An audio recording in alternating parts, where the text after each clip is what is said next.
Prison performing arts serves incarcerated adults and children by inspiring intellectual curiosity and personal development. Here to share more is Director of Adult Prison Programs for Prison Performing Arts, Christopher Limber. Thank you for being here. Oh, Sarah, it's a pleasure to be here. Thank you. I was just saying to you off camera before we started, I think sometimes people in their minds when they think about prisons, they kind of have this curtain down. They're not thinking about the day-to-day of who's in there, what their life is like, what they're experiencing. And I think with Prison Performing Arts, you're bringing the arts into prisons. There's a really rich history there. Why don't you kind of tell us a bit more about the organization before we get into some of the details of upcoming events? Well, Prison Performing Arts has been around for 28 years, started by our founder, Agnes Wilcox, when she started bringing productions into prisons that were professional productions that would come in and play for incarcerated audiences. I was one of the first actors and one of the first performances that she brought to the Missouri Eastern Correctional Center in Pacific, and that performance for those incarcerated individuals changed my life. The performance itself, which was bare bones, we didn't have sets, we had our street clothes, I had my guitar, and we performed a new play called St. Louis Stories, and the audience loved it, asked the most perceptive questions, and the interchange was an amazing experience. Well, Agnes went on to actually start doing performances in prisons because the guys at Pacific, after she'd bought a couple of plays there, said, well, we can do better than that. So why don't you do a play here? And she said, okay, and decided to do Hamlet, which was a very famous production that eventually was picked up by Ira Glass for his This American Life. He did a whole wonderful program on it, and her work became famous. There are prison arts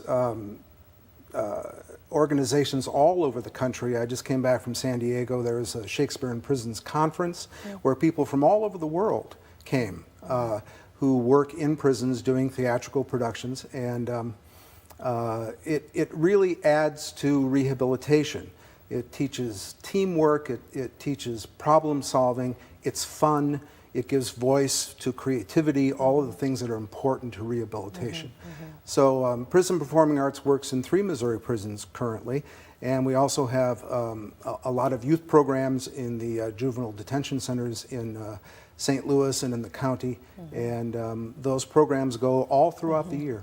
And we always talk about the transformative power of art, of performing arts and arts, and I think you're seeing it in a very, very real way. We've got some photos that I want you to describe as well, so we're going to pop those up on the screen just now, and you can kind of tell us a bit more about the programs as we're taking a look at them. Oh, that's from Mr. Roberts. That was at the Northeast Correctional Center a couple of years ago, and the famous 1950s play that then became a movie, and all those costumes were donated by the Repertory Theater. As an arts institution, we get to work in cooperation with other theaters in town, and they were very generous in giving us those costumes. This is from our spoken word class. At the women's prison in Vandalia, we do a weekly class on poetry and spoken word where women who are poets or even very shy about writing get a chance to take a class and explore different forms of poetry, journal writing, short story writing. We perform a couple times a year for incarcerated audiences and also family and friends that are invited to the prison. And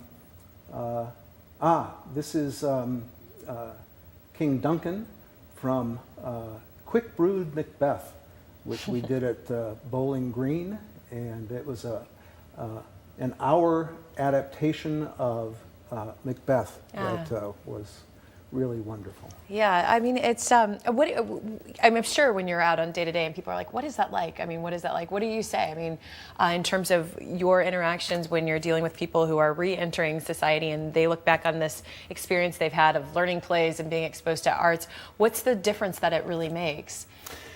We changed the prison culture. It creates a lot of understanding between different races, and it makes people work together well. It's a lot of fun. And it teaches people marvelous things about literature. We study every play that we do. And it also produces an ensemble, which is the most important part of theater making, how to work together and how to solve problems nonviolently. Well, there's an event coming up that we're going to get into details in our next segment, but for now I've got the information there for you on the screen. We're going to talk about Through Our Looking Glass. That's something that's coming up on May 24th. We're going to cover the details of that in our next segment, but if you want to learn more about Prison Performing Arts, go to their website. It's prisonartsstl.org. But don't go anywhere. We're going to have more right after this break. Please stay with us.